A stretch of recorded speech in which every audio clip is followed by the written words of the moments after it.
I'm Tennessee Bob Peckham. The reason for the auto harping behind is because when I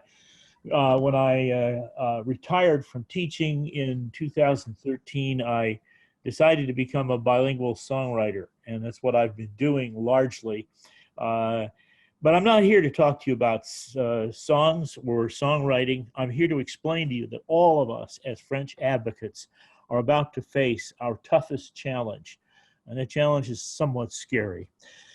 From 2013 to 2016, the MLA survey pointed out that 651 foreign language programs were lost from U.S. colleges and universities. Those were dark times. Some people even called them apocalyptic. Though much of the loss was from humanities, general studies, core curriculum, distribution of studies programs, which administrators had targeted anyway, while they whittled whole college bachelor's programs down to 120 hours, championing this graduate in 4 movement, which they all met nationally for. There were also language curriculum and budget issues. Then there was the career-focused post-recession movement towards STEM. And of course, if you look at the K through 12, that translates into coding as a foreign language. That was one of the big problems that we were wrestling with right up until the COVID pandemic. Yet those may be days of relative sunshine compared to the Covidian pit of gloom in which we may be falling soon. These are threats, the likes of which we have never really faced, though we were gravely affected by the 2008 recession. So what's different? Most of our current challenges will be singularly motivated by general budgetary issues. Issues which, though, in the pipeline right now, you can read them in articles, have not worked their way down to discipline-specific problems. There are some, but you really, no matter how much you read, it winds up being general budget problems. Before I go any further, I wanted to mention that all of us in the AATF advocacy have been working hard, reviving, renewing, and reinventing the web pages that we have as resource pages. And I want to mention one that's not on the probably not on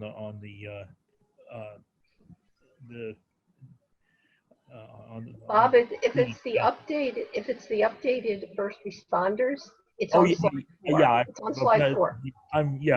That's there. But I want to mention that there's one called French Advocacy Resource Bank, and it's terrific, absolutely terrific. When I redesigned the first responder advocacy site, I've tried in several places to link it to or to mention the French Resource Advocacy Bank. And that's good, partly because one of the very valuable focuses is on getting allies and on the rhetoric of advocacy with template letters. So if you got the information, but you don't exactly know how to approach people using it, you can use one of those template letters, and it's very, very good. The First Responders Advocacy site, in remodeling that, I've tried to make it simpler, but still focus on state and local, because in K through 12, I'm sorry, people are not impressed by wonderful general information about the value of high culture. They want something local. They want something that's important statewide. So what I've done is I've tried to allow people to go in and investigate what the influence of French speakers is in business communities in the state, in the culture of ancestry, etc., in just a variety of things that are state and local related. And I think that will be helpful, and it's easier to find this way. Um, and I've included all of the data from the MLA mapping, and so you can find the cities that are that have the most French speakers. And then, of course, the depot. I'm working on that. I haven't completely finished it, but I'm about 75% down the page right now, and so I'll be through with that in a while. Getting back to the problems that we have, I've got a quote from the National Education Association, and this is really scary.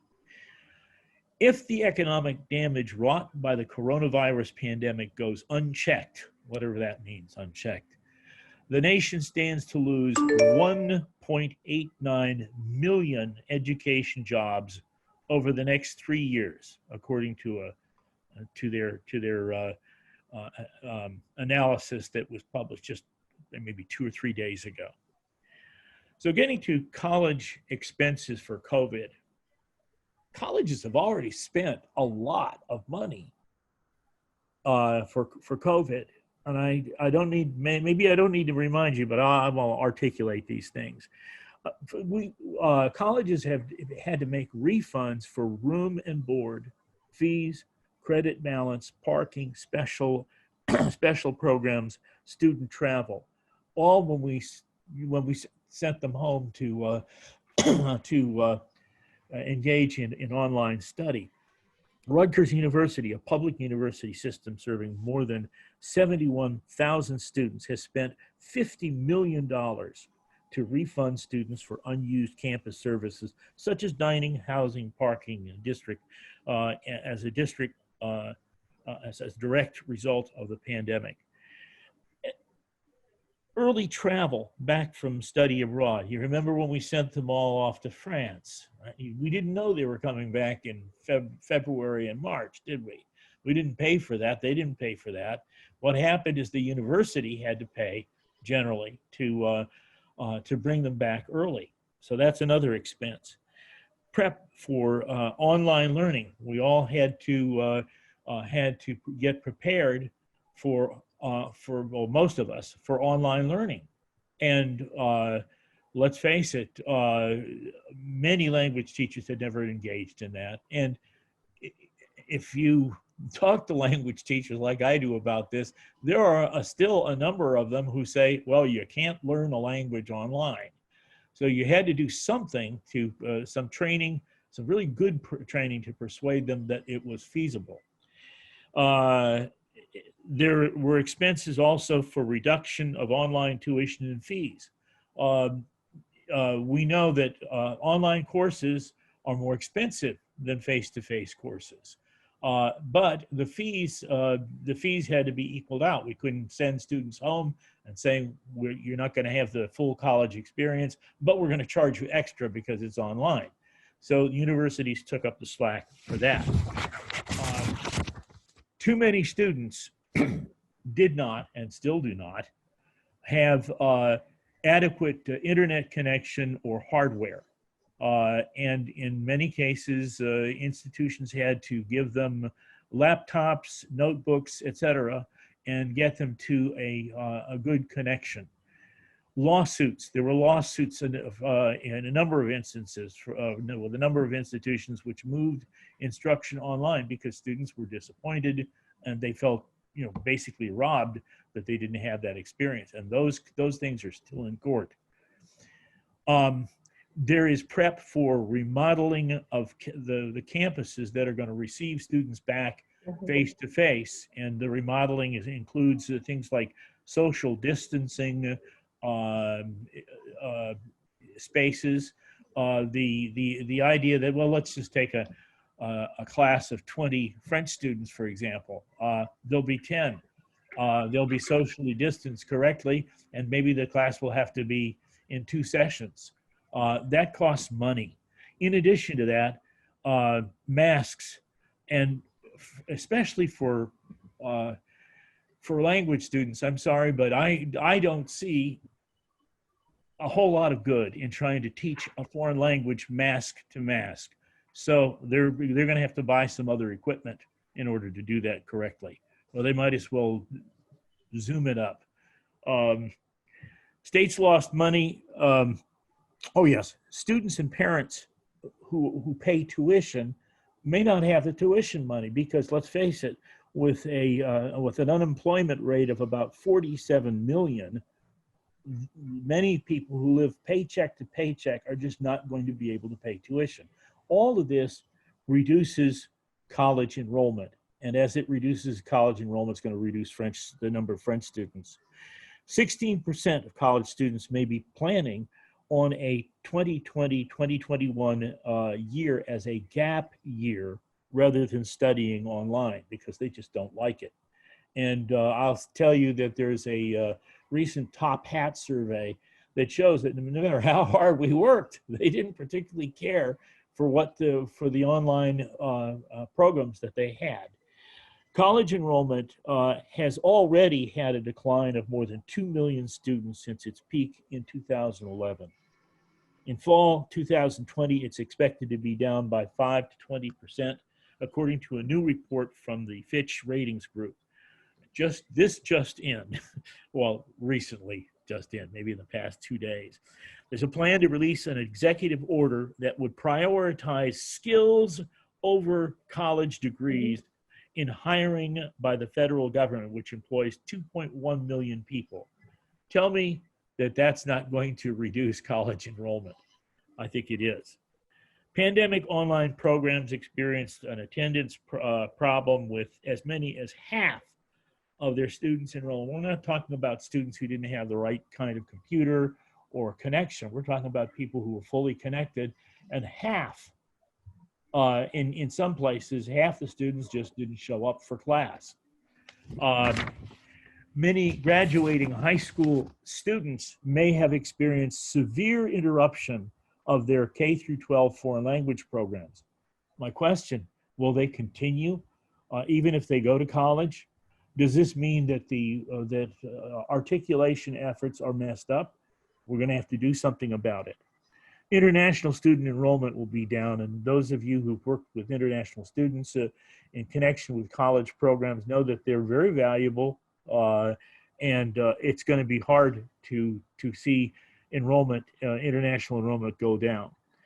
Reduced value of college endowments. Endowment values dropped 13.4% on average in the first quarter. It's hard to say how much they have come back because the stock market has come back to a certain extent. Billions of dollars cut from state state public college money for this coming academic year. For starts, public colleges have never fully recovered from heavy cuts to their budgets during the Great Recession. So our higher education system is vulnerable to a potentially much deeper economic crisis. Relatively small foreign language class size makes it expensive and a target for budget cuts. I think about my favorite example. I'll probably repeat it again. Is the instance where you have two classes. One of them is a math class with 50 students, and the other is a French class with 20 students. And the instructors cost the same amount of money to the university, but they can only have one. Which one are they going to choose? Well, you know which one they're going to choose. They're going to choose the math class, and for a very simple reason. It serves 50 people instead of 20. So you're going to have situations like that.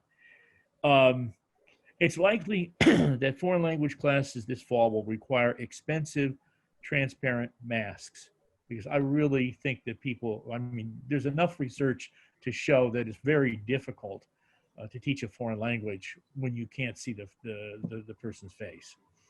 I've been reading article after article after article where colleges are announcing that it's likely they'll have furloughs or layoffs. And I'm not going to read the list that I've got, but I've got at least 40, and I stopped doing that about 3 days ago. And there are going to be more and more, and then they're going to get more specific as time goes on. I can pick some of them off from inside higher ed, but the articles are all over the place. Uh, getting to K through 12, the K through 12 budget woes. Let me remind you again that the first responder kit was designed principally for K through 12, and as I've said, it goes very well with the advocacy resource page. Opportunities for cutting programs when teachers retire. Think about this for a second.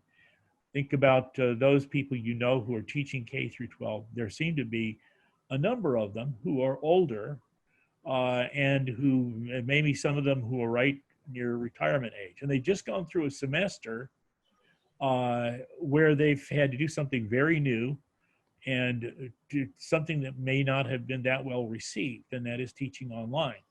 Now they're told that they're going to come back and risk the possibility of getting COVID-19. And if you're older, that is a big problem. So if they're near retirement age, they might just shrug their shoulders and say, well, you know, I love what I'm doing, but I'm not going to risk my life for it. So there are probably going to be more retirements than we normally expect. When a teacher retires, that's very often when administrators say, aha, let's see if we can cancel the program. And they'll do that for budgetary reasons. But so we're likely to be wrestling with that as a problem. Again, foreign language classes will probably require expensive, transparent masks if they're going to be effective at all. Reduced education budgets in states, deep cuts to nearly half the nation's school budgets. There's going to be an increased reliance on local property taxes to shore up funding. I don't know. I've been looking at this in Tennessee. There are a lot of Tennessee cities that are now all of a sudden increasing property taxes. Nashville is one of them. And of course, Nashville property is already very high in their value. So so increasing taxes, it's been a real bone of contention. But it's going to happen. States are projecting to lose more than $172 billion in revenue, and that's an average of 20% down. Because the cuts affecting French will descend step by step from whole budget cuts, we may only learn the specifics of very late in the summer. Because rolling legislative sessions are predicted, there may even be mid-year cuts that we have to worry about. K through 12 schools outside regular state funding formulas will likely be targeted for cuts. This may affect some of our dual language programs, which are outside, very frequently outside the funding formulas. Already we know that restrictions placed on H-1B and select J-1 visa programs will hurt these programs because they bring teachers from abroad. They'll also hurt graduate assistantships. That's what Dennis Looney just told me from ADFL. Relatively small foreign language class size again makes it expensive and a target for budget cuts. Pandemic online programs experienced attendance problems, as I have said before, many as half of the students enrolled. And I think just getting people to attend is going to be one of the things that we're going to have to work on, people are going to have to work on. I've already mentioned the loss of, the possible loss of 1.89 million education jobs over the next 3-year period that the NEA mentioned. More specifically, 62 cities warned Congress that some 275 teachers could be laid off in their districts alone because of budget cuts caused by a drop in state and local revenue during the crisis. And I got this from the May 7th Washington Post.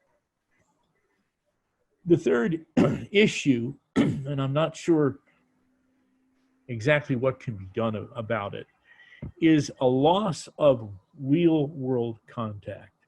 Some of you are aware that the world is putting America in quarantine. And that's unfortunate. This week, and actually today, the European Union has just closed its borders to American travelers. So we're out. Some of the contact that we've used for study abroad, and Canada will most likely keep its border mostly closed when the current agreement expires on July 21st. Canada is really no guarantee. The Canadian health officials will continue to watch the trajectory of the United States epidemic to see whether it will be appropriate to come, to restore entry on July 21st, to lift restrictions, or to continue to maintain them. That means our traditional contact face-to-face with people in Canada, France, Belgium, Luxembourg, Monaco, Switzerland, we're going to have to do something else. U.S. restrictions placed on the visas that I've mentioned, that is the H-1B and the J-1 visa programs, will do great damage, I think, to American schools, to French American schools across the United States, and eliminate perhaps jobs that are given to Americans also in those schools. Remember, immigrants and non-immigrants labor fulfills American industry's need for bilingual workers. If you look on Indeed.com, you'll see that just about every day that you look, there are over 100,000 job opportunities for bilinguals.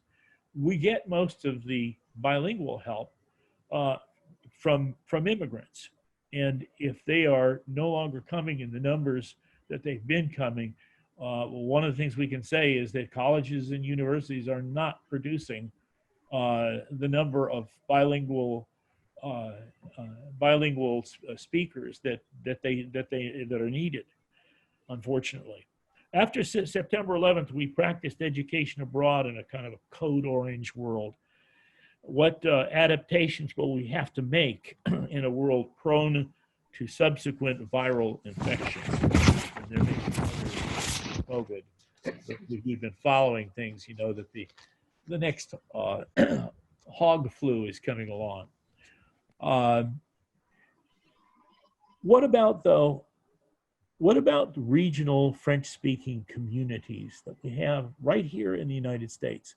If you look on the French, on the first responder advocacy kit, you'll see that I have links to a lot of information about those regional communities, about French-speaking business efforts in the United States, so that you can actually reach them within your state. And I think that's important to start getting ideas for that. And I would hope that French teachers as a group would come up with ideas to at least try to resolve losing the real world contact that we've lost. There are no really good answers about what we can do. Most education budgets will come up short. The reasons I've stated. Administrators who can be short-sighted and unfair sometimes will be forced into positions where they use money to serve the largest number of students. It is if it's a choice, as I've said before, between a 50-person math class and a 20-person French class, you know what their choice is going to be. It is possible that a French program will become a victim of some kind of hybridization, or that in the wake of the pandemic, the curriculum will be overrun with a new STEM enthusiasm, people who've been turned on by science. And I can see that already as an interesting problem. Do we know that if students return to some kind of physical classroom this fall, we know that French programs will have to work to protect older teachers, to accomplish social distancing, to find a substitute for masks. I think that they have to. Perhaps to substitute for whole class listen and repeat drills, which is like having a choir rehearsal.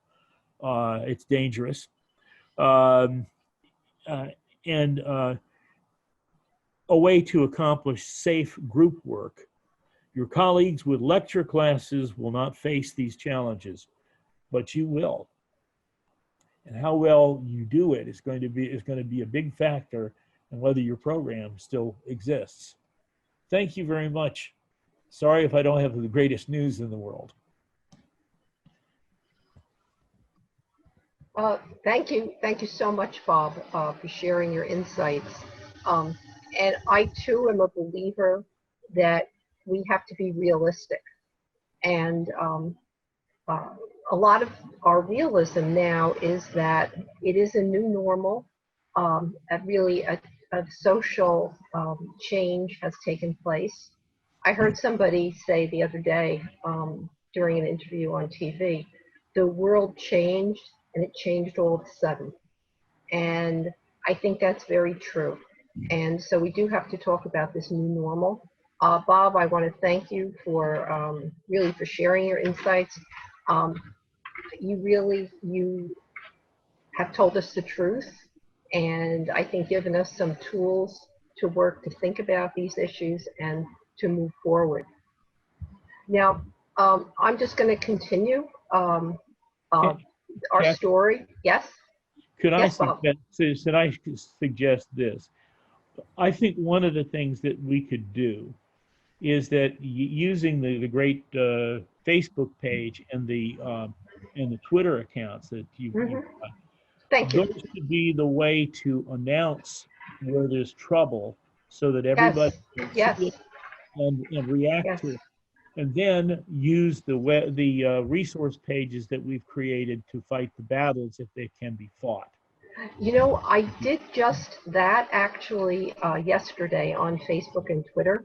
I announced the struggle that's taking place in Louisiana right now. There's a petition in process to allow incoming French teachers in need of visas, requesting that that codafil be exempt from those visa requirements.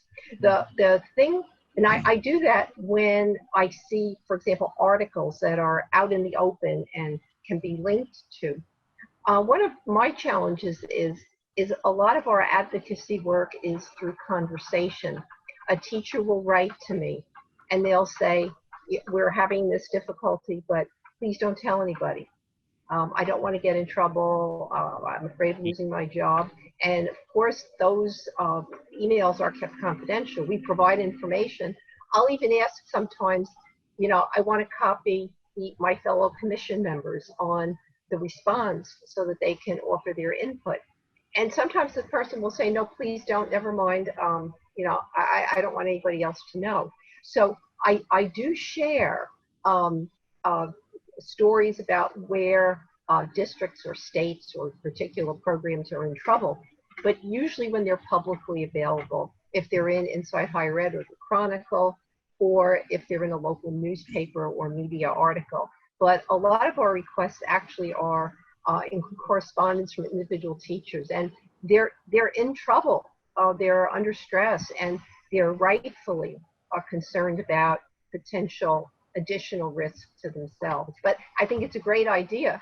If you guys see stuff like that I miss, I mean, I've only got 2 pairs of eyes, and trust me, I'm way nearsighted. You guys see stuff, let me know. And or like Bob posts it to the Advocacy Facebook page. You know, you don't need an invitation.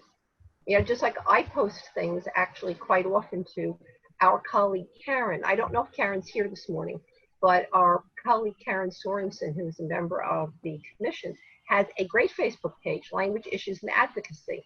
And it's a slightly different page than ours would be.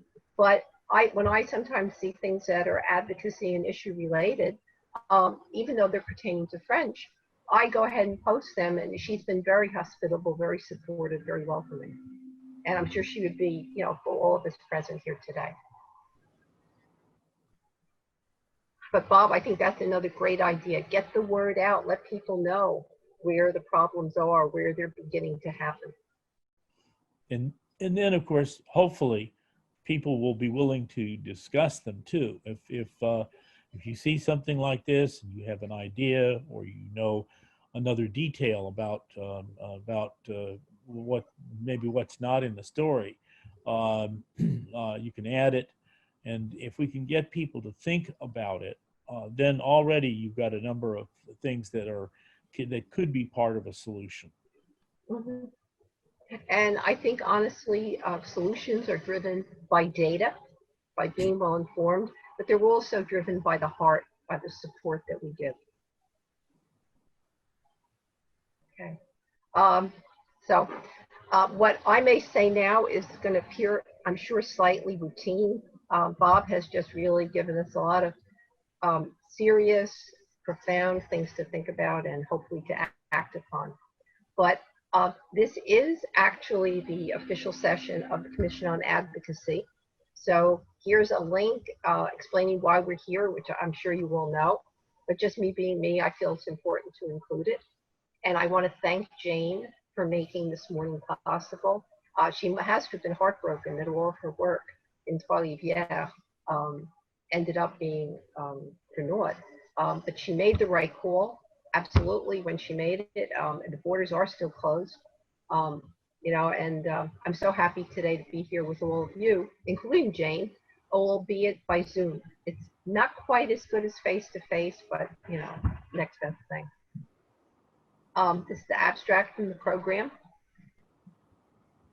And this is the article that I had just mentioned that I had seen yesterday. And it's a very interesting story. Codafil recently celebrated its 50th anniversary of immersion education. They have developed a whole generation now of francophones in Louisiana. And many teaching positions now are filled by youngsters who came up through the system and are now teachers. But they still do bring in some teachers each year. And now these teachers are subject to now the visa restrictions that are being, I don't know if they've been enacted yet, but they're certainly being discussed. And there's a petition out there asking that these teachers be exempt from those restrictions. Now, what is interesting is that one of the gentlemen who heads up Louisiana is himself a graduate of Codafil immersion programs. And it's one of the reasons that he's doing this.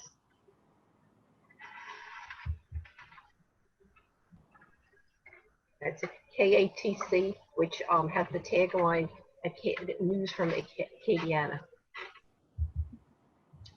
Now, another article, who knew?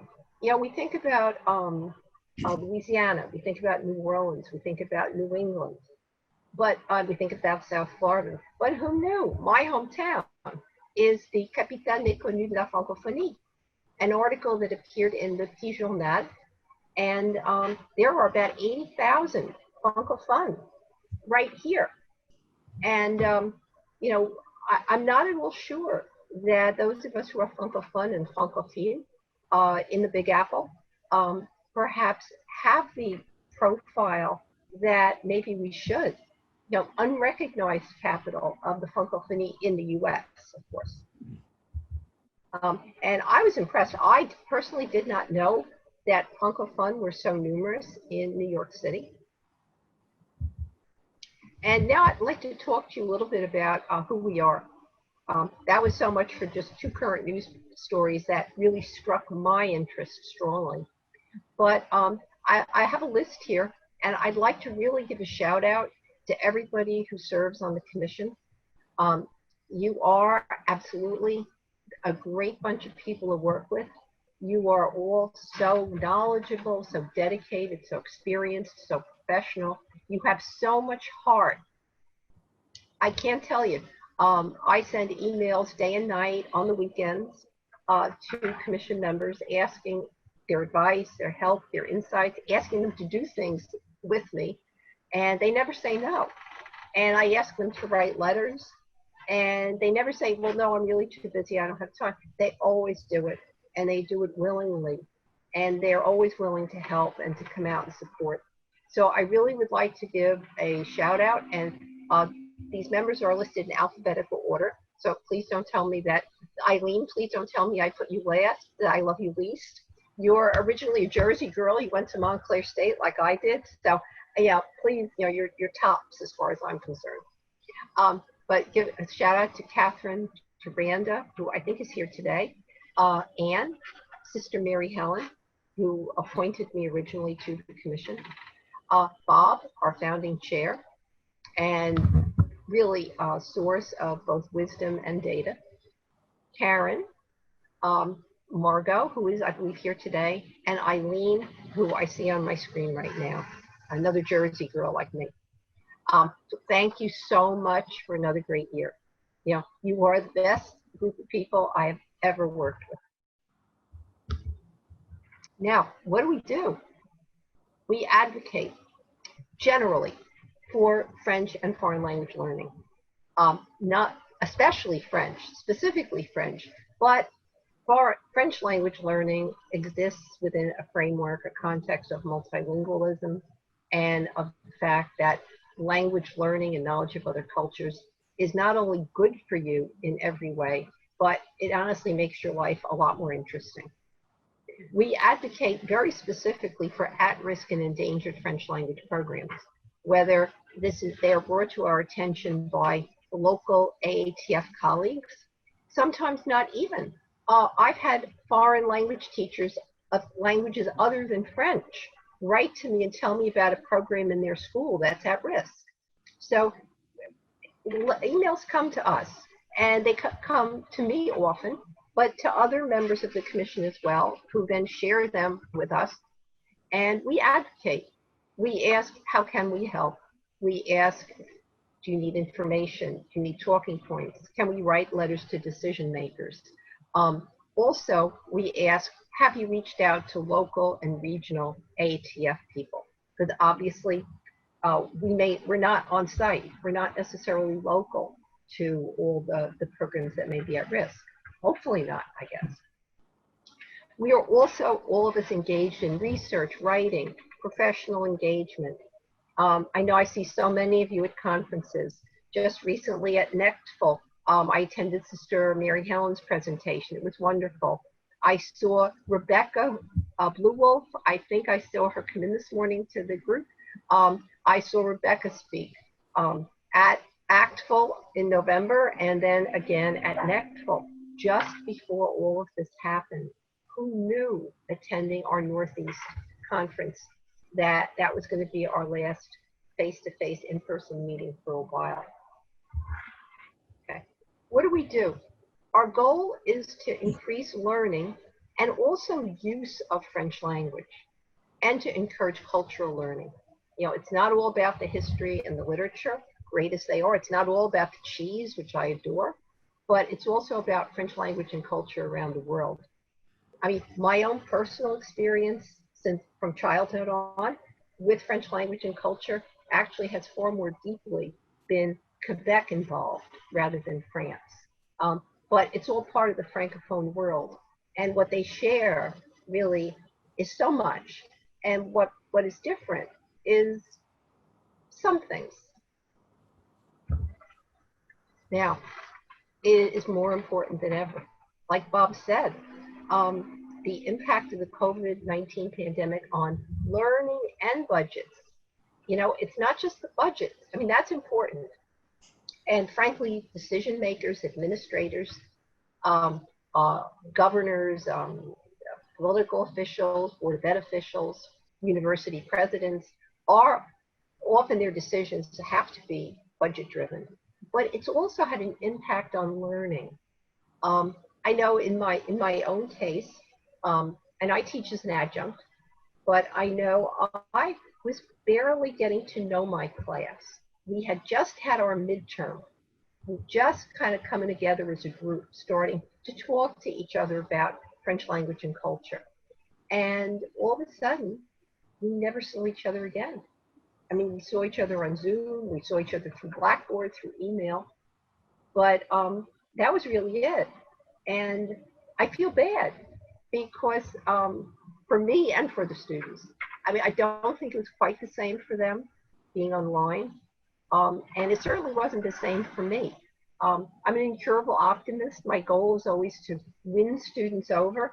Those kids that take the class because it's a requirement, it fulfills my foreign language requirement.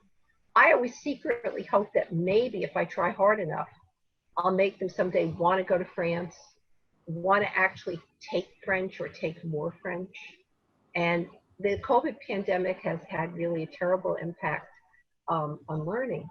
I read the other day, it was some state, I don't know, New York or California, where 60% of youngsters never attended or handed in any work after schools had closed. 60%. I know I had students, undergraduates, email me and say, we had trouble with the internet at home. Can I hand in my work late? And of course, my answer is, may we? Of course. How could you doubt that you could hand it in late? Of course. We all understand. Headquarters this morning, AATF headquarters, the internet went down momentarily. Of course. It's had an impact on everything, not just the future in terms of budgets, but on, I think, active learning and also the enthusiasm. I think in some ways we've lost the connection with learners that we have on campus and in the classroom. I mean, I started out, I taught middle school, high school, I've taught adult community school, and I've taught for years as an adjunct at colleges and universities. I think at all levels, our learners, we've got to really work extra hard to pull them back in. And what we've known forever, there's a lot of things we've known forever that haven't changed. French is an American language. It's a global language. I've got the Eiffel Tower behind me. I love it all, but it's actually an American language. I mean, I went to school with quite a few kids who spoke French. Most of them spoke Spanish, but there were quite a few who spoke French. Their families had come from Quebec. It's an American language. You can, there are figures, there are so many people who speak French in the US. Numbers are, it's 2 to 3 million people in the home. And the low figure is 10 million plus Americans have French heritage. I've seen numbers as high as 20 million. So, I mean, somewhere between 10 and 20 is probably actually the truth. It is still the most studied language in the United States. So there are people everywhere. I know I was at the local high school recently, and the principal out of nowhere said, oh, I took French in high school. And I'm wondering, why is he telling me this? I thought, that's great, And I said, if you ever want to speak French, give me a call. But we've always known this. But now there are things that I think we have to think about, things that are new. We have to think about collaboration and teamwork, not only among ourselves. I mean, that's a given. We're friends, we're colleagues, we love the same things. But we have to think about different technologies. We have to try new things. We have to work with our community. For a while, I taught in our community school, an adult learner program.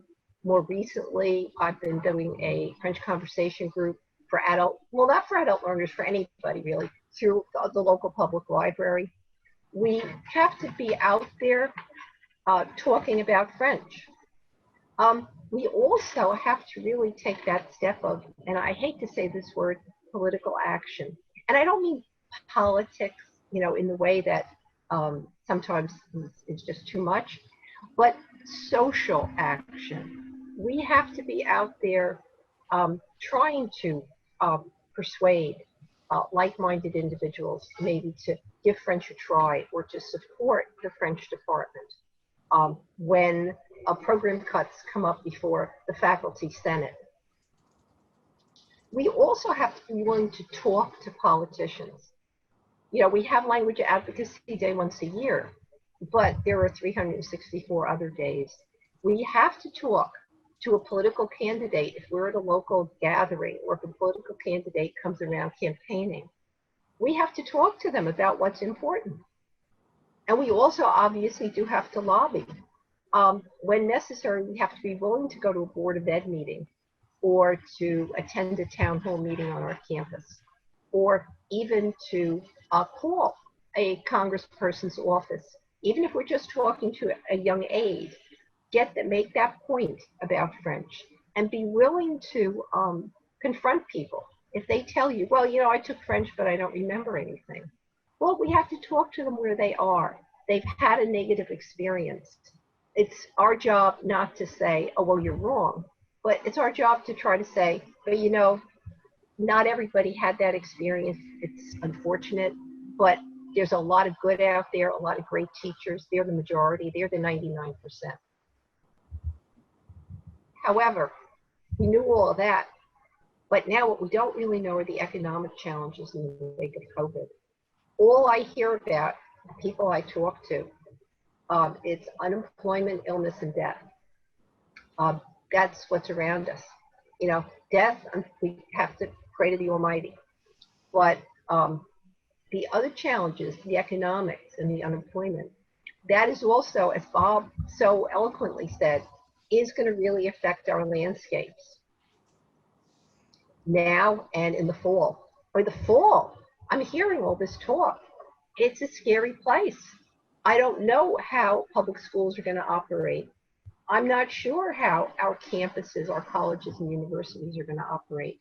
And who's going to be there? Will they come back? Will they take French? So what do we need to do?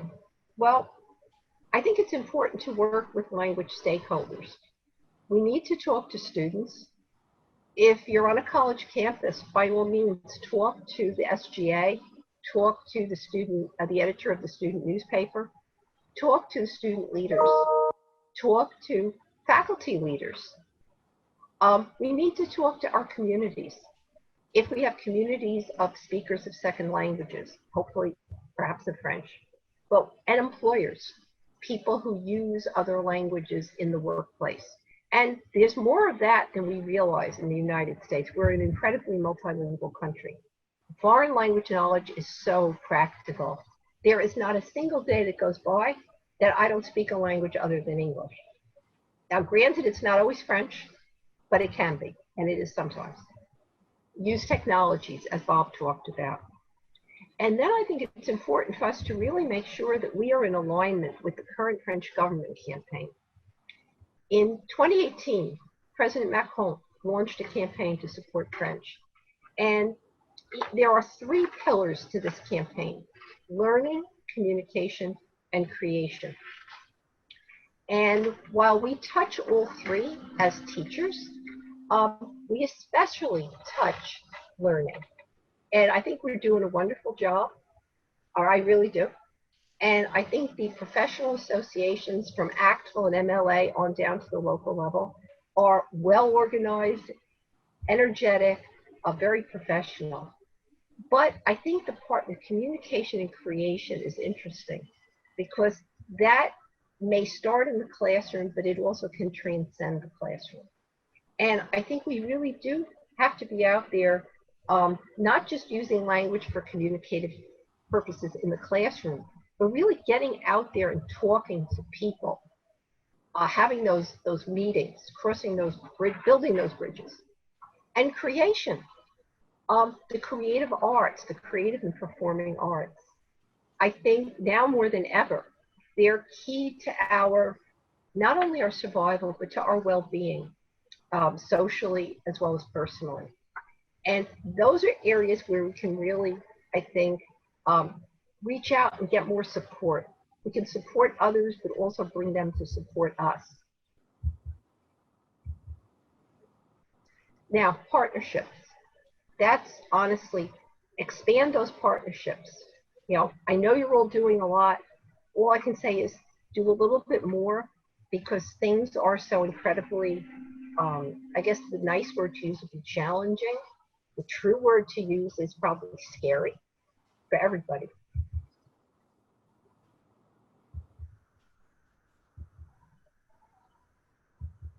Now, success stories, and I know I'm running short on time, so just cut me off, Jane, when you need to. There are great groups out there. These are not the only groups. These are a few examples. And I think we can learn a little from their, I think, creative approach to language, French language activism, and embrace it, work with it. And Codafil. I mean, I remember when I was a kid, Codafil was just getting started. That tells you how old I am. And I dreamt of going to Louisiana to teach French. Okay, I ended up going to Quebec to teach English, but that's a different story. But now they've got 100,000 students studying French. All right, a whole generation of francophones, and French had nearly been lost.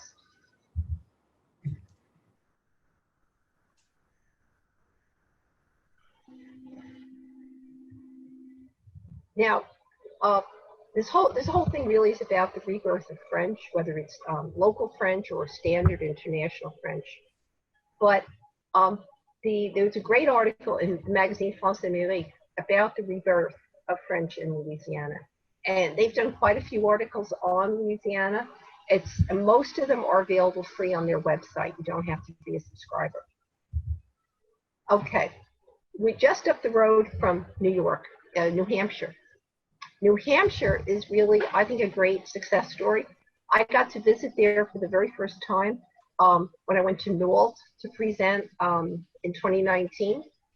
And Franco-American Center was there. And since then, I've learned about their French-Canadian Legacy podcast and the New Hampshire Poutine Fest, which is going on actually right now, modified because of COVID. They're a great success story. They're bringing back French when it really had come close to disappearing from the schools, from the churches, from the local businesses. Okay, we forget. And there are more than 2 million descendants of French-Canadian immigrants living in New England. There are about 1 million people, Quebec, well, they didn't use the word Quebecois then, French Canadians and Acadians who are in New England. About 1 million Quebecois, 1 million moved to New England over a period of about 100 years. And they're still there, okay? And they're actually, I can see like a resurgence of French slowly taking place, you know, despite all the hardships. And we've all read the books. I'm sure you've all read the books about the one by David Vermette, the one by Gerard Bro, the one by Roby, and many more. And you know, it's interesting, language and culture, you know, and I hate to say this, I've worked on college campus most of my adult life. It's not just for the intellectuals. It can be, certainly, but it can just be fun, like the Poutine Fest. I mean, embrace it, celebrate it, enjoy it. It doesn't always have to be classroom related, as much as I love my classroom. Now, another success story, the University of Maine. All right, in collaboration with, I think it's Assumption College and a couple of other colleges, getting a National Endowment for the Humanities Award. All right, building the Franco-American portal. Success story. I think Nathalie Goret is here today. I think I saw her come in from Maine, president of the AATF Maine. Success story is Assumption College. Okay, I have a neighbor who is Franco-American, and he spent a great deal of time in the research center at Assumption College studying, I guess it's his family history. Now this, you know, I'm eminently practical. I love this idea. They had a French language job fair, not just as part of a larger job fair. And this was a great collaboration between Tulane University and the French consulate in New Orleans. Yes. But very practical. Tell the kids, you know, don't just learn French and then put it in the drawer. You know, learn your French and then take it with you to work. That's a great message. And here we were talking about Maria just a little while ago. That would have been our host in Trois-Rivières. Great companies in the US that have either they're French owned or they have huge French operations. Another great initiative in Louisiana, local businesses, is this concept of franco-responsabilité. You know, it's our job as francophones, as francophiles, as French language educators, it's our job to use French and get it out there. And this is an initiative launched by Codafil for businesses providing product and service en français, if you wish. But great community partnerships, the possibilities for schools and businesses and local communities and churches and uh, sociocultural groups. The possibilities are endless. They vary depending on where you are, and you're all embedded in your communities. There's the North American podcast, North American Francophone podcast. And full disclosure, I was one of Claire Marie's guests a couple of months ago. Great conversations. She's had people like Jesse Martineau, Joseph Dunn. On the French Canadian Legacy podcast, they've had people like José Vachon, David Vermette on, and like great opportunities to listen and encourage family, friends, your students to listen. These are all in English. So even if your learners are not at an advanced level of French, they can understand how French language and culture is vibrant here. There's a new generation of Francophone culture developing online in our neighborhoods and frankly through our smartphones and our laptops. Now I'm going to ask you, please stay in touch with us. It's honestly the best thing about having the opportunity to do these presentations. And again, I want to thank Jane, AATF for making this possible, and thank all of you. I saw you all coming in. Thank all of you on a hot summer day, taking the time to put on some earbuds and listen. Yeah, I do appreciate it. I know Bob does too. But please keep in touch with us. Visit the webpage. Bob has great stuff there.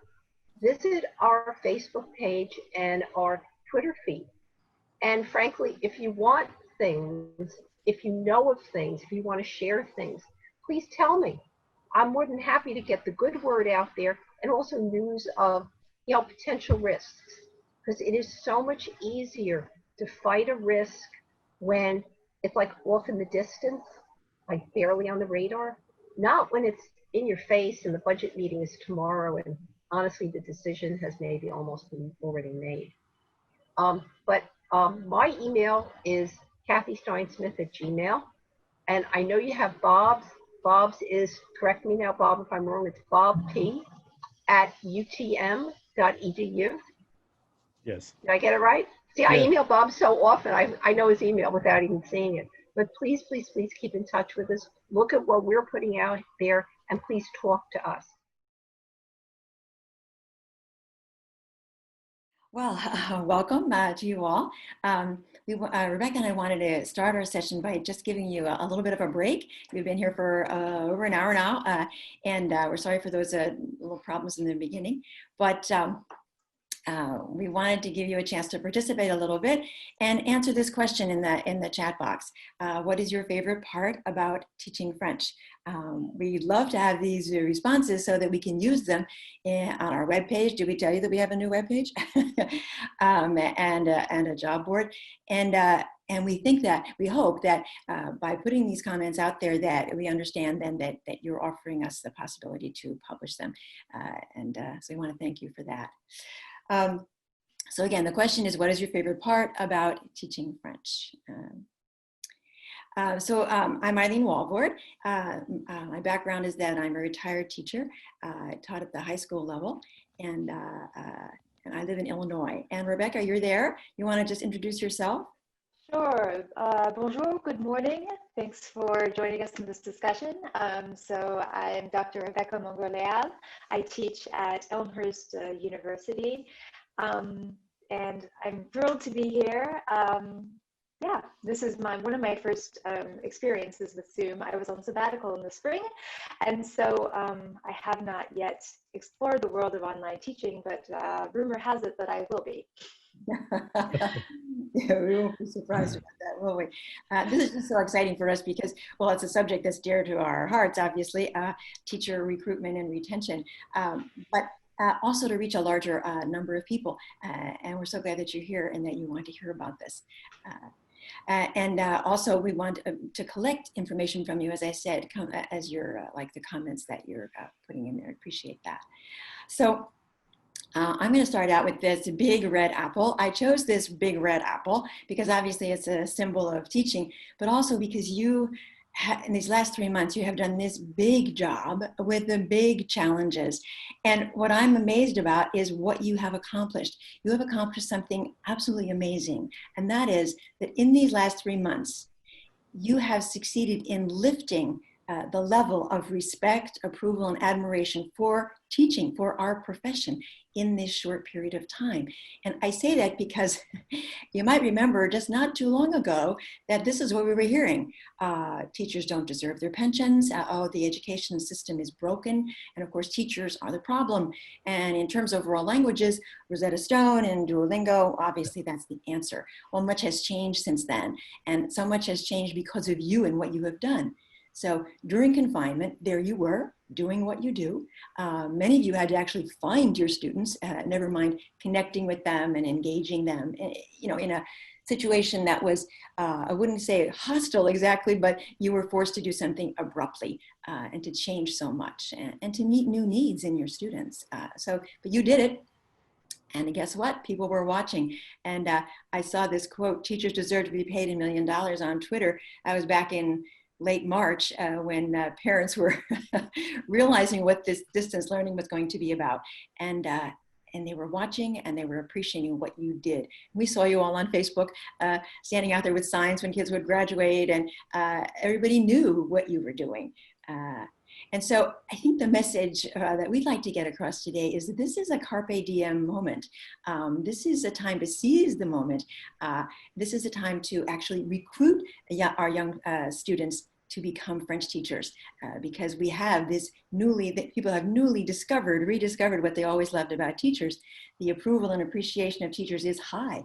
And the support for complete reliance on digital learning is low. We know these are wonderful tools, but we know that the value of in-person interaction, that has been confirmed. So this is a special time, and we'd like to suggest that this is the time to recruit.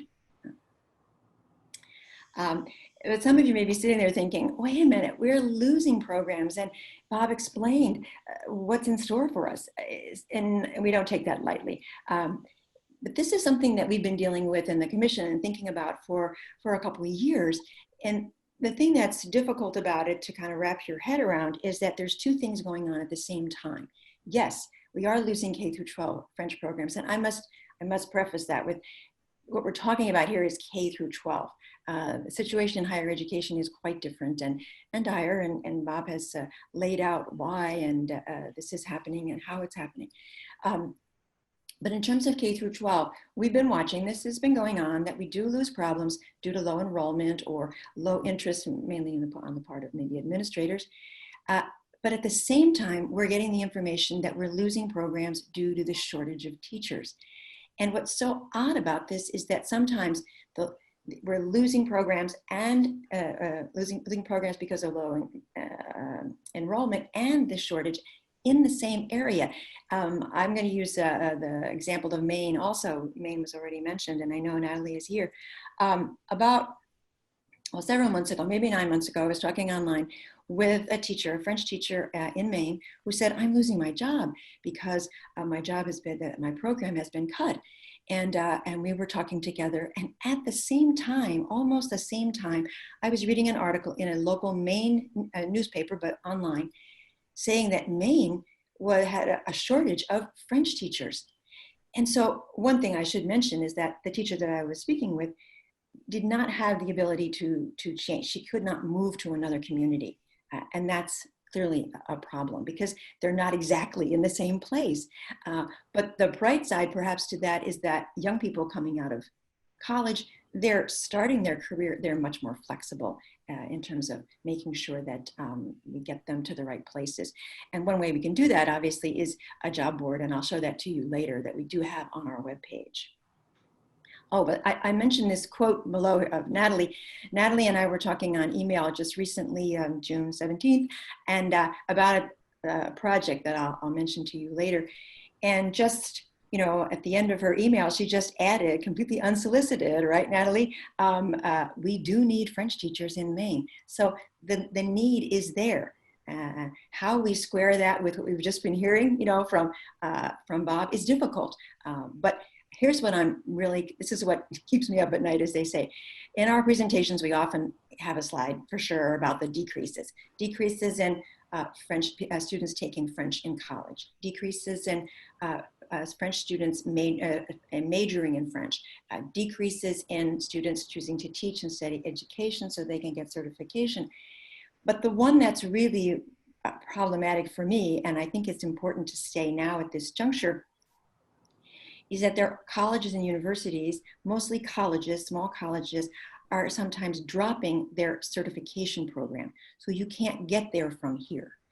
If the number of colleges and universities where the programs to get licensure disappear, that will be a tipping point. And so we're really, really wanting to focus on getting those high school kids into college, getting them to take French, getting them to be French majors, and getting them to get a certification. That's the pipeline that we all of us, wherever we are, need to work on. And it's not going to go away. And it's true that some of these situations with funding for local school districts are going to complicate our job. But there is something else going on that's kind of interesting.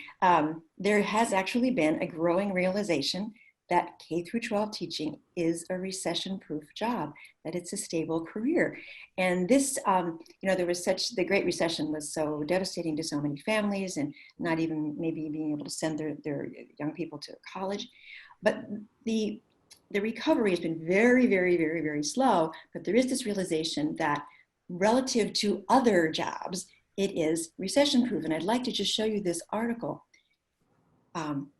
This is quite recent. This was March 24th, 2020, the top 27 recession-proof jobs and careers, okay? And I'm sorry to do this in front of you. It's kind of disorienting, but we're number 18. And there we are. We're educators. So in this paragraph, you'll see teachers, professors, school administrators, etc., tend to have safe jobs during downturns. And this is clearly a downturn. Schools make excellent sanctuaries during turbulent times for students and employees alike.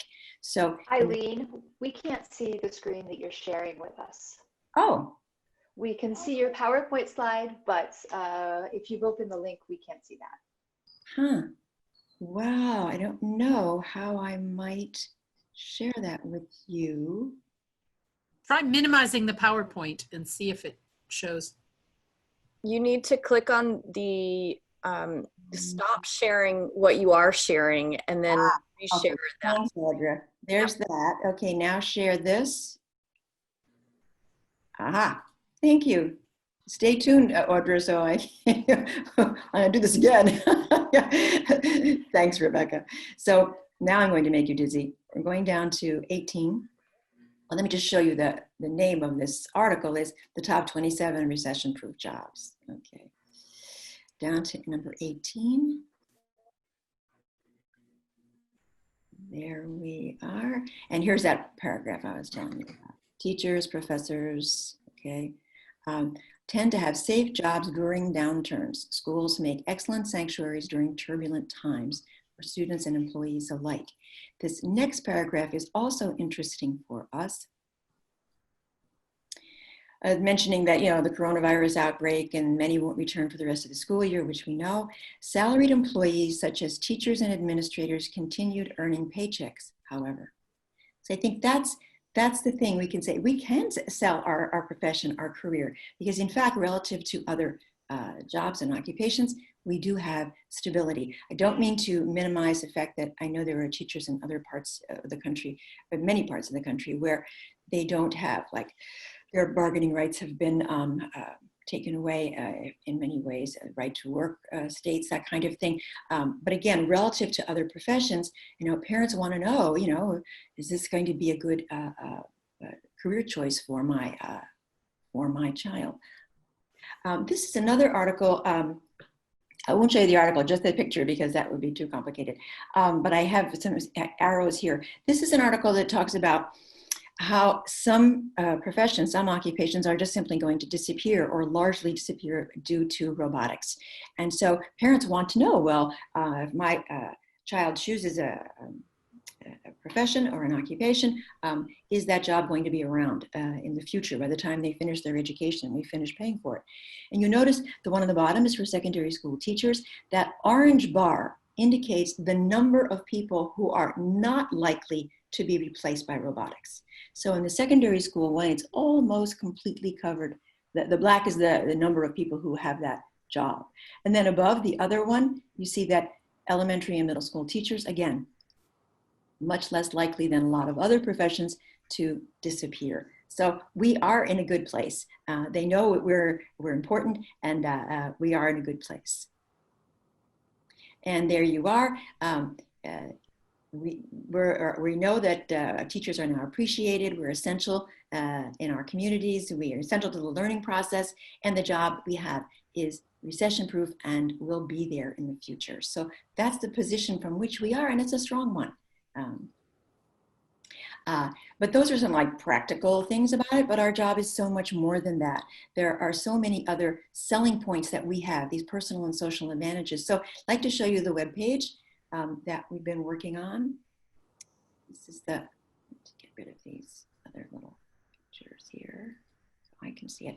Here's our AHF Commission on Teacher Recruitment and Retention. Here's our web. Eileen, I think you're going to have to stop sharing your screen and then share it again so that we can see. Yeah. Rebecca, this is crucial.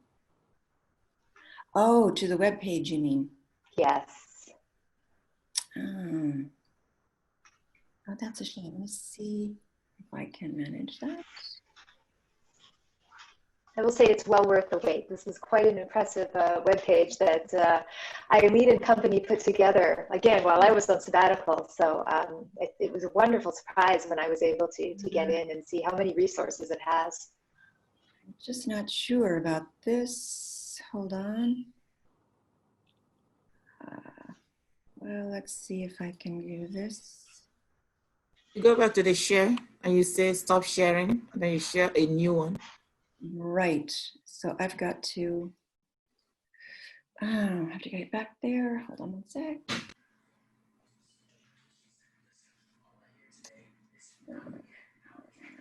Here, share.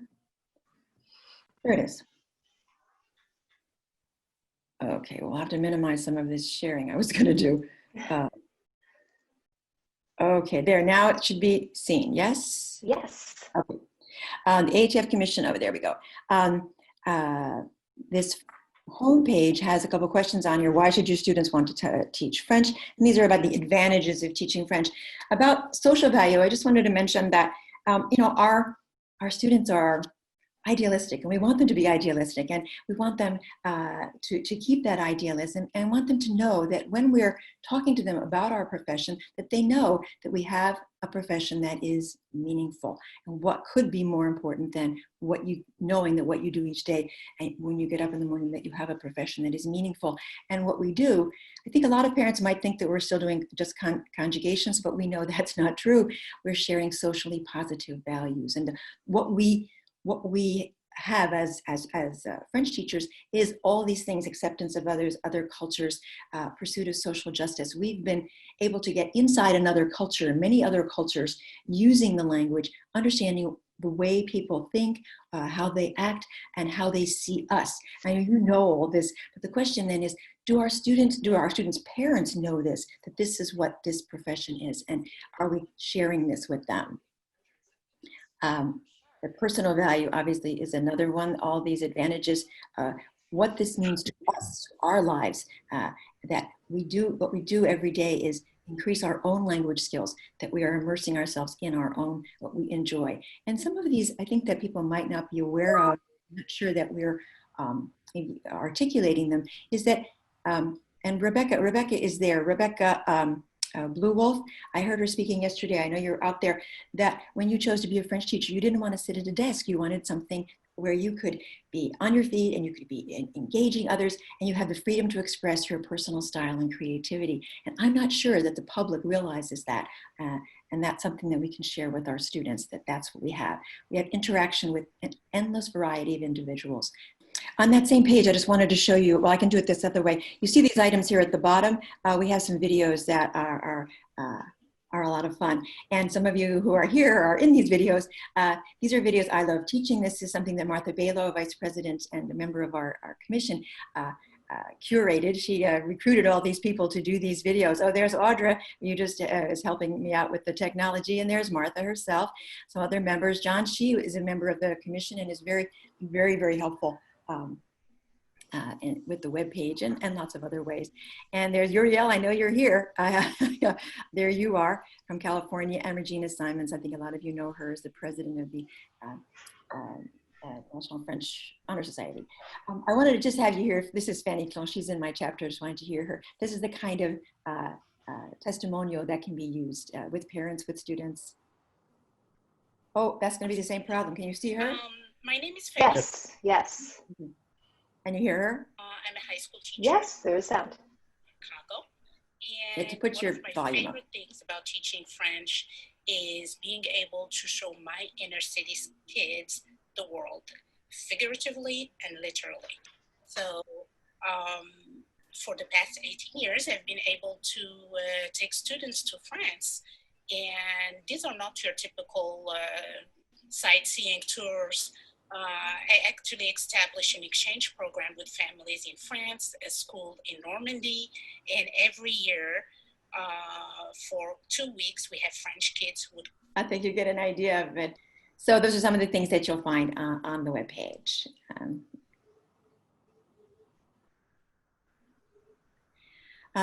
Professional support, the job board. I'd like to show that to you, but I think you've seen enough. The job board is something we're really excited about. You know, there will be another job board on the national webpage. I don't know if Jane is there to talk about that. That will be done by Absolu, but this is one that you can use right now. And you can go there and put jobs there. You can do this yourself. You can do this, have an administrator do it, and you can send me an email if you like. And there's a listing there of active job openings, because that's another part of that's another piece that's extremely important, is that every job be filled and that there be qualified candidates. And now I'll turn this over to Rebecca, who's been very helpful. Thank you. And I'll give you the floor. Okay, and so Eileen, please let me know if there's anything that comes up, technological problems. Unlike Eileen, I can see the chat box since I'm not sharing my screen. So if you have any questions or comments that you want to make as I'm going through this, please feel free to do so, and I'll try to remember to look over and address them if I can. So my role on this commission is to provide a college perspective on recruiting, and also sort of give a little bit of insight about what actually happens to students when they enter college, and why perhaps they're not going into education, and more specifically French education. I'm very much interested in advising, first-year advising. I've done that for a number of years at my institution. I also teach a first-year seminar on pathfinding and vocation. And so these are fields that interest me very much, in addition to my role as the French program director and teaching all the majors and minors, as well as those who are seeking endorsement or licensure in French. And so one of the things that Eileen and I have talked a lot about is that there's this false assumption that college is where teacher recruitment takes place. And in many ways, it would be a logical assumption, right? It's a logical conclusion, but there are many, many practical obstacles to this. What we found in doing first-year advising is the majority of students who arrive on a college campus already think they know what they want to major in. Now, many studies have shown, and experience has shown, that they're going to change their major many times. They're going to change their mind many times. But the majority of today's students are coming in to higher education with an idea of what they want to do. And what does that mean for French? Well, most of them have never really thought about a career in teaching. Most of them are thinking about careers. STEM is very popular. Careers with high salaries, STEM, business, nursing and business are the biggest programs on my campus. And so basically this means that attitudes about careers have already been formed before they even set foot on a college campus or have a Zoom registration meeting with an advisor. Many will change their minds, that is true. They will change their major 4 or 5 times, even within the first semester.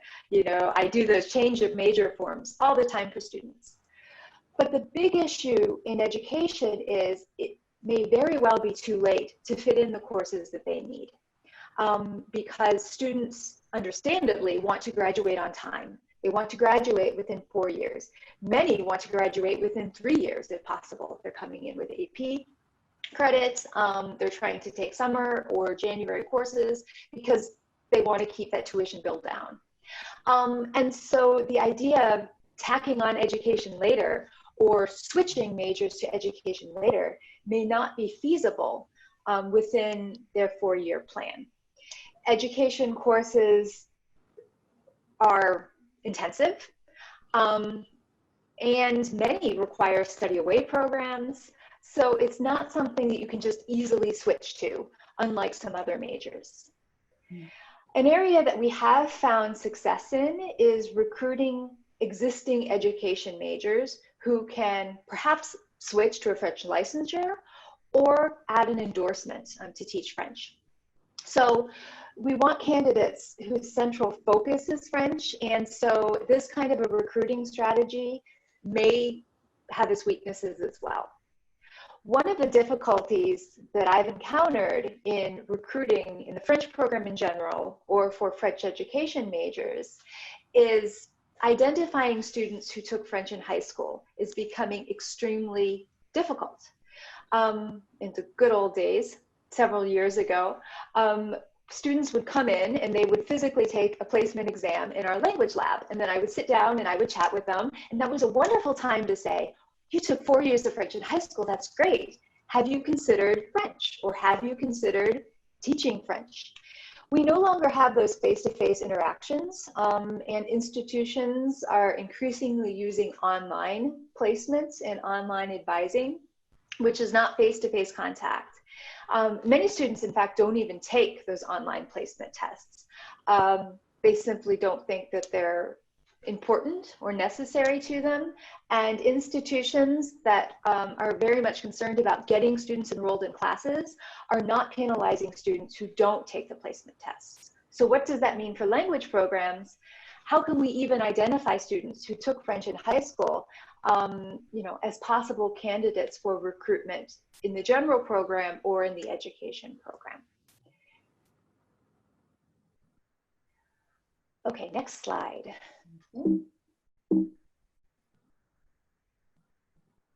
Thank you. Oops, move one back.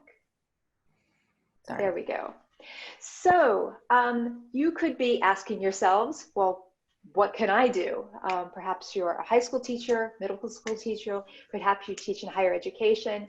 There's lots that you can do. Our commission has very much taken the perspective of teachers as experts, especially K through 12 teachers. Higher education, as Eileen mentioned earlier, is a very difficult place. It's very different from K through 12. And so our commission is focusing on becoming a K through 12 teacher versus becoming an educator in higher education and academia. So as teachers, you know a whole lot more about this sort of thing than I do. I've never been a K through 12 classroom teacher. I've spent my entire career in higher education. So we're really going to rely, especially on that high school teacher, to recruit, because you're best positioned, you know the field well, you're enthusiastic about it, and you have so much contact with your students, so much more than one instructor in higher education would. You know, I see my students 2-3 times a week for one semester for 16 weeks, and that's it, and they move on. So that's very much where we're coming from. It's a central focus that teachers, you are the experts, and you can really make the difference in all of this. What else? If we have more French majors, more French minors, we will eventually end up with more French language teachers.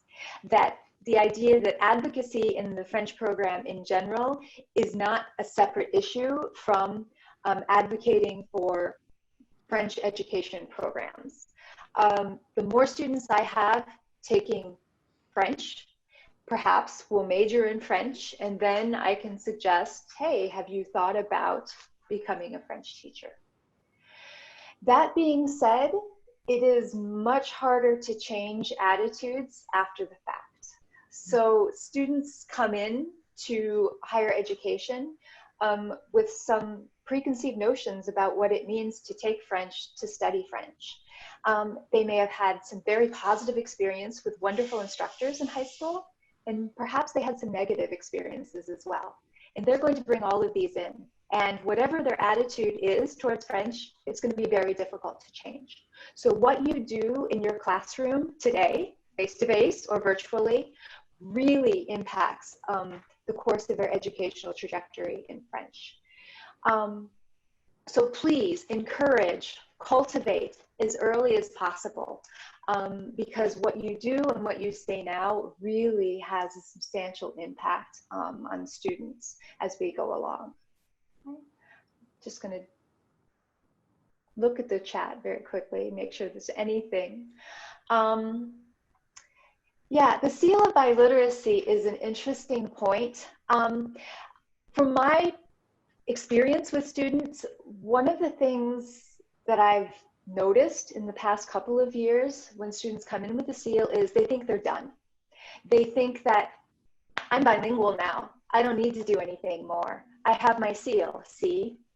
And I sort of take that and I remind students that they've accomplished great things in high school and it's absolutely wonderful, but really what counts towards employers is what's on their college transcript and what they can put on that resume going forward. So I say this is a great step and we will give you credit for all the work you've done and you can start high up in our program. But college is the next step now. So we have to be a little bit careful and do that dance around the seal of biliteracy because it can go both ways. It can help us, but it can also hurt us if students think that, ça y est, it's done, I don't need anything more. Okay. So next slide, please, Eileen. Okay. So despite what I've said about the difficulty in declaring an education major after the fact or switching majors, it's not impossible. And there are definitely alternative routes for those who change their mind and add something later. Graduate school programs, the Master's in Teaching, the MAT programs, there are 1-year programs, 2-year programs. We have examples of this on our commission webpage. So if you know perhaps former students who did not pursue an education major in French in college, but perhaps want to go back and become a French teacher, this is a wonderful suggestion for them. Also, we found that many of the TAPIF returnees, those who taught English in French, that were teaching assistants, come back and are interested in pursuing careers in education. I've been extremely successful in getting students into the TAPIF program. And when they come back, many of them were already education majors, but had licensure in other areas, such as history or English. And so when they come back, then they take the test to get endorsement in the state of Illinois to become French teachers. So this has been a really interesting path for many students. And then there are those who decide to pursue second careers. And each state is different in the requirements, but we have resources on our webpage, and feel free to reach out to us as well if you have questions about that. So you can always remind students that even if they have plans, perhaps they should keep this in the back of their minds, and really seek students out. Say, oh, you're really good at French, and you're really good at interacting with other people. You have a passion, and you work well with others. You explain things well to others. Have you thought about becoming a French teacher? And if the student sort of, no, I'm going to become a nurse, you can say, well, if you change your mind later on, there are always paths. There are always ways of doing this. And TAPIF is a great one, the teaching assistant program in France. And thank you for putting the link in the chat box for anybody who's unfamiliar with it. It's a wonderful program. And I also find that this is useful to recommend to students who perhaps can't afford study abroad.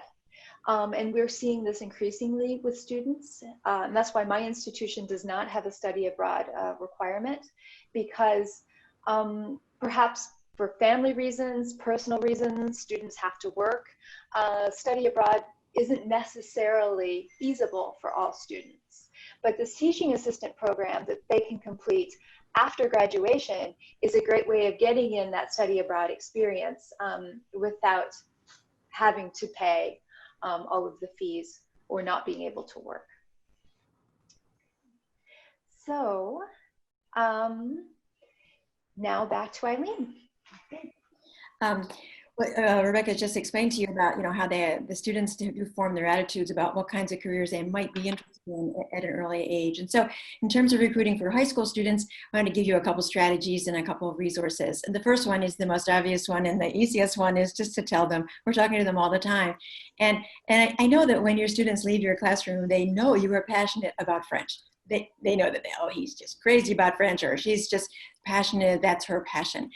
But I guess the next question we maybe need to ask ourselves is, do they know that you are passionate about teaching French? Do they know that by teaching French, we're enjoying our passion every day? That we are enjoying what we're doing, we're using our passion to do another thing that we're passionate about. And so that's something to keep in our minds, to be intentional about that. Do they know that we are passionate about teaching? Just went the wrong way there. The second one is to identify. Rebecca mentioned identifying college students. Same thing for high school students. The most obvious ones are those who are already interested in teaching, but how would we know? I know when I was teaching, I often would give out the beginning of the year inventory. What are your interests? To get to know our students before we are teaching them in class. And so it occurred to me, well, why not add a question about what are your career interests? And not an open-ended one, but rather one that shows specific careers. And of course, one of them would be teaching. And so they will check that one or click on it. And if some say click on that and they show you that they're interested in teaching, well, that gives you an opportunity to mentor those students. And if no one chooses teaching, then it's time for a discussion. And then of course, there's those who love French, and they're easy to find. But if they love French, are we approaching them, as Rebecca was saying, have you thought about teaching French? Another one that I wanted to bring up is actually bring the topic of teaching into the classroom. I was teaching about teaching, which isn't usually in our curriculum. But one thing that occurred to me was there are all these teacher appreciation weeks. In the US, it's the first week of March, and that's there. But that would be, obviously, the resources would be in English. But in Quebec, we have la semaine des enseignantes et des enseignants. I am not going to click on that, so you have to, but I'll just tell you that there are resources out there in Quebec for that week. On Pinterest, even, you'll find some examples of the kinds of messages to send to your teachers to show them you appreciate them. And then there is La Journée Mondiale. It's sponsored by UNESCO on the 5th of October. So we have opportunities here to use these for ourselves, ways to get teaching into our curriculum. And whenever we talk about suggestions for what teachers can do in their classroom, I'm always very sensitive about saying, oh, here's just one more thing you can do, because being a retired teacher, I'm very aware of how much you do every day.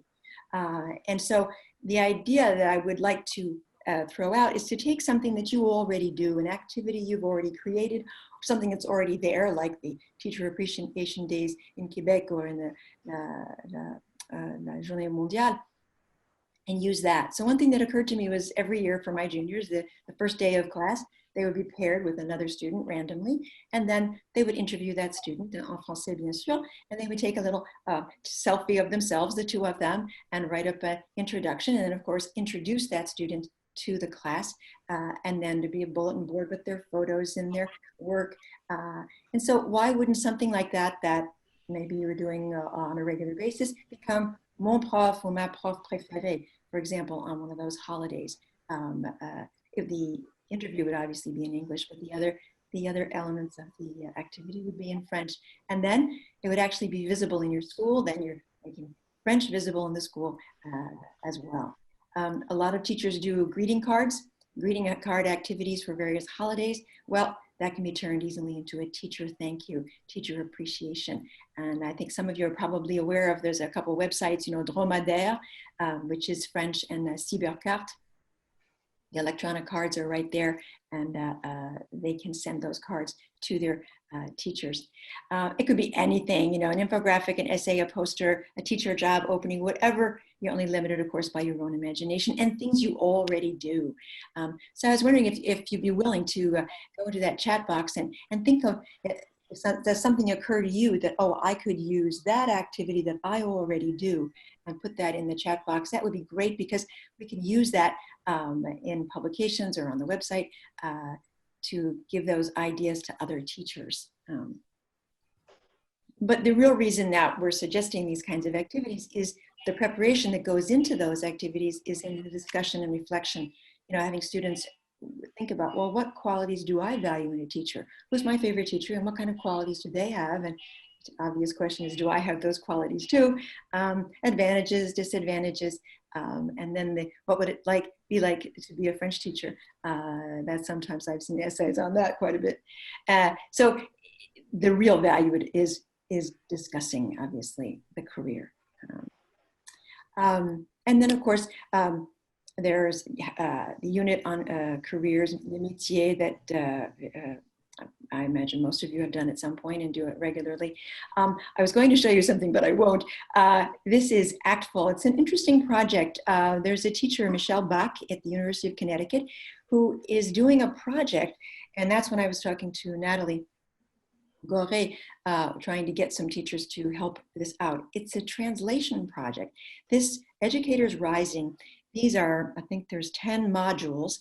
They've been developed by Phi Delta Kappa, which is a professional or association for educators, in connection with, in collaboration with ACTFul. And they're wonderful. They're a whole curriculum, but it's meant to be done extracurricular, which is asking a great deal of teachers. Well, now after school, you're going to have a club, you know, where you have to do this.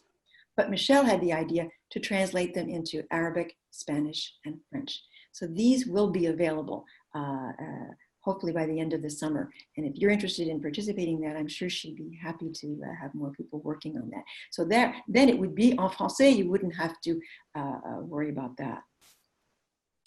And then, of course, personal stories are always powerful, and we've all had the people come to the class and talk.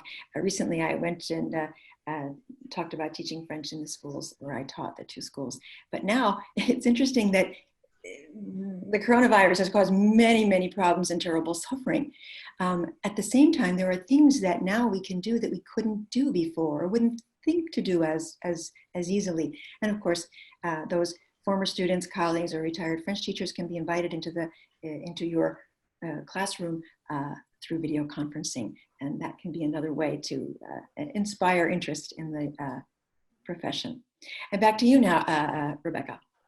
Okay. So again, I'm sort of keeping an eye on the chat as I chat with you. as well. So feel free to bring up anything, and we'll be saving the chat and looking at it again. If there's anything that's not addressed, we'd be happy to reach out or address it on our website, because you all have great ideas and we really appreciate it. So here are some other thoughts. As far as the future, it seems unknown, but at some point we will go back to the classroom and we will need teachers. And it's extremely important that we fill the jobs that open up, because we know that jobs that are not filled lead to program cuts. That's what happens very often.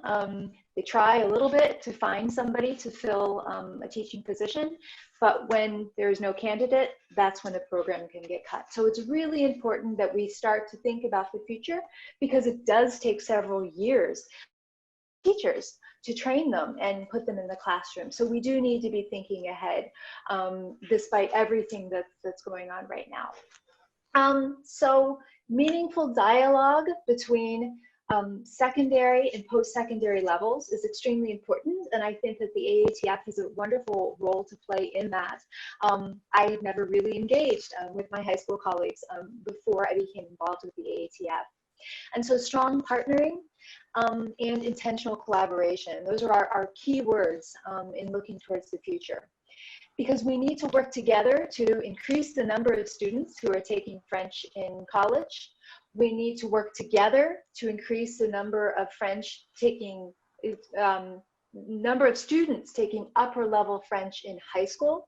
We need to work together to increase the number of students majoring and minoring in French.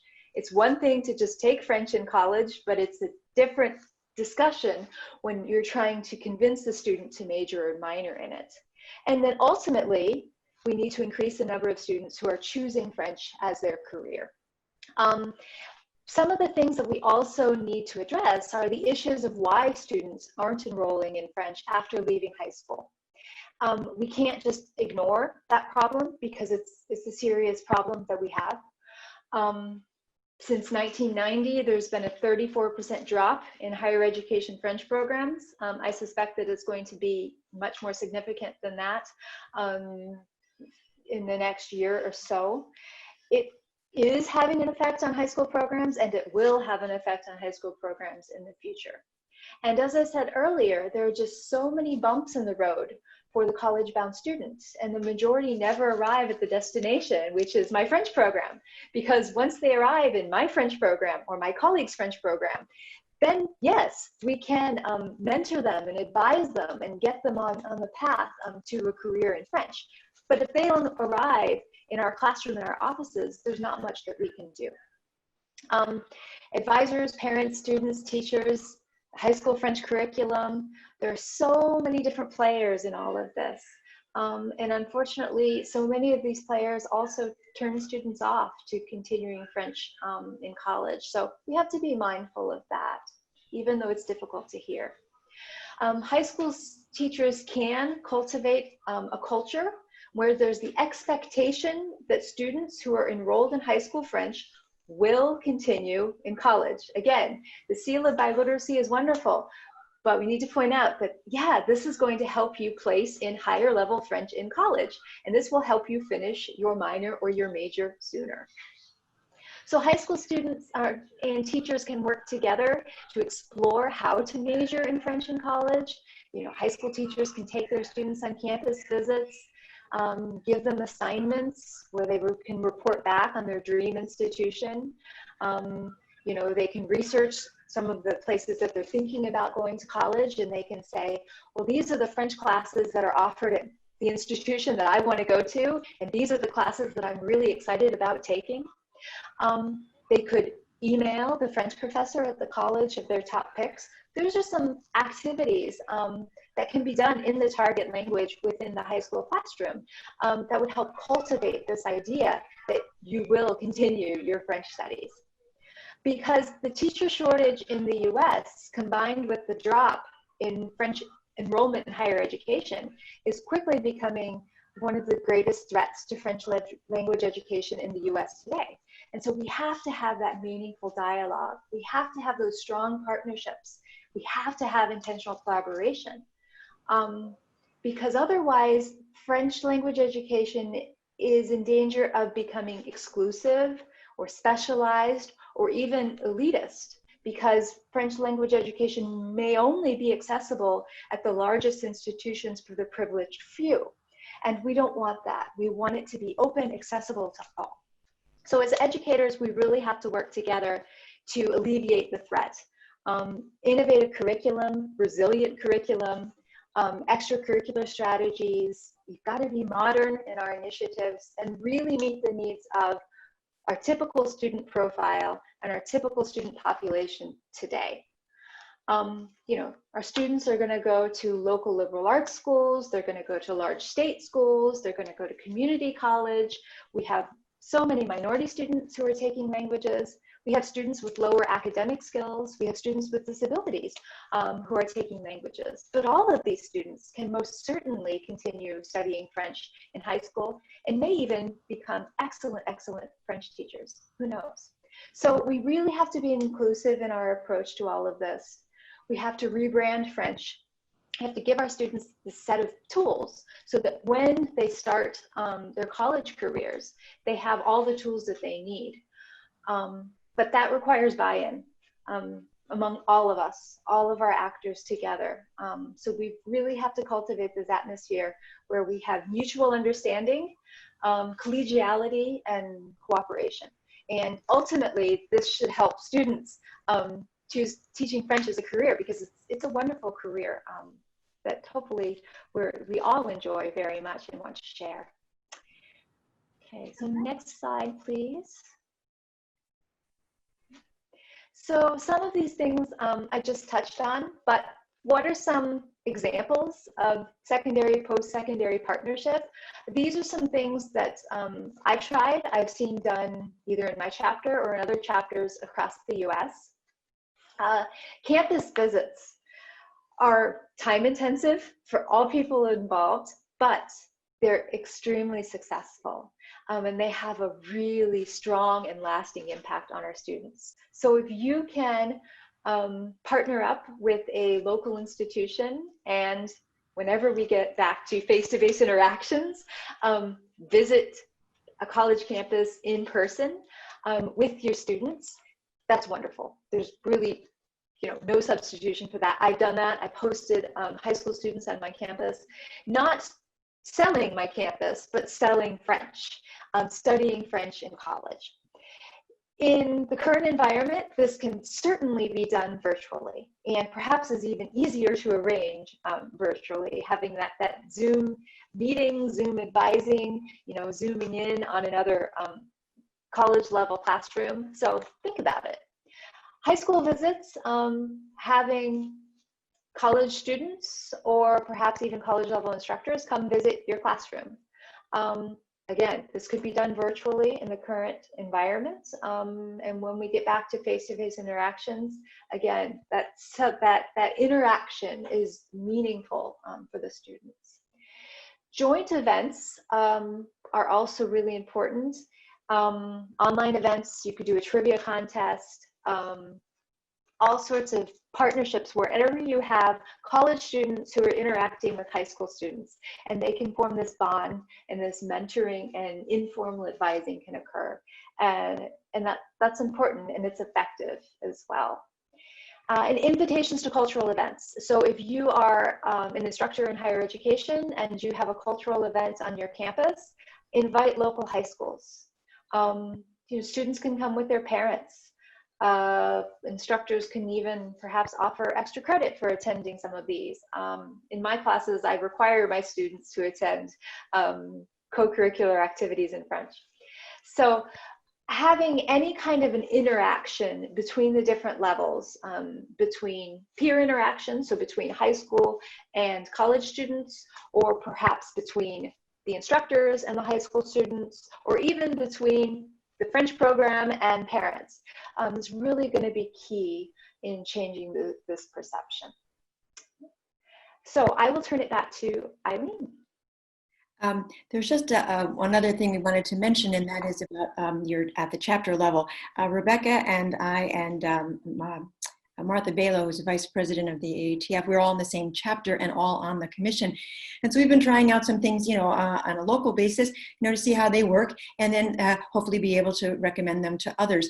And this is one that we did just this past year. It was called A Taste of Teaching. It was, instead of inventing a new thing, we did this, tried to incorporate into something we already had. We already had a student immersion day. Sylvie Goutas, I know you're out there. She's the director of this student immersion day and has been very supportive. And so she gave us an hour before the immersion would begin to have an event for high school students. And we had about 20 plus students come. And it was a fun thing for me because I was there obviously to talk about the shortage and why we were even talking about this. And then this young woman in this photograph is one of my former students, Samantha Youssef, and she was there as Exhibit A, of course. And she explained her parcours, what was her path to licensure. And of course, she'd also done tapis, which was very convenient. So we could talk about that as well. So this next year, we're going to do it again. And our chapter president, Tom Sapp, I know you're here too, he was very supportive of this concept of doing something about having a recruitment activity. And he asked the National Office for a small grant, filled out that application, and now we have $500 for next year's. We don't know exactly how that's going to work in terms of the current climate, or will it have to be online, but we are planning for a 2021 event. And the other thing that I'd just like to highlight is, Rebecca was talking about meaningful dialogue between the two levels. About 2 years ago, 2.5 maybe, we decided to just, really invite these people. What about these French professors and education professors? And Rebecca had a list of them, all the ones that had a French major and an education path to licensure. And we just sent them emails every time we were having an activity. And our chapter has 3 times a year, plus the immersion day and the concours oral. So we kept inviting them. And at first, we didn't get a whole lot of responses, but after a while now, they know us, we know them, they send their students.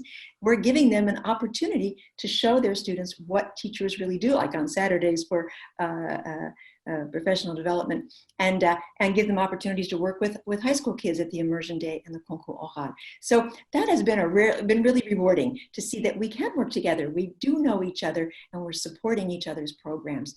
And we get to know the kids too, because you see the familiar faces. So I think that's it for us. That's for our session for the Commission on Teacher Recruitment and Retention.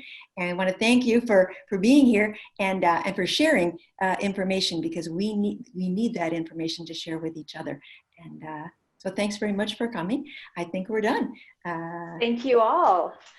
Thank you so much, everybody. Thank you to our presenters, to Kathy and Bob, and to Eileen and Rebecca. You've given us tons of great ideas and suggestions. This is being recorded, and when we get time to edit and post the recordings, we'll let everybody know. We will share also the Google folder where the PowerPoint presentations from all the webinars will be. And we will also share the chat with the presenters so that any questions that didn't get answered can get answered, and any good ideas can be extracted from the chat. So thank you, everyone. Bonne journée. Stay safe.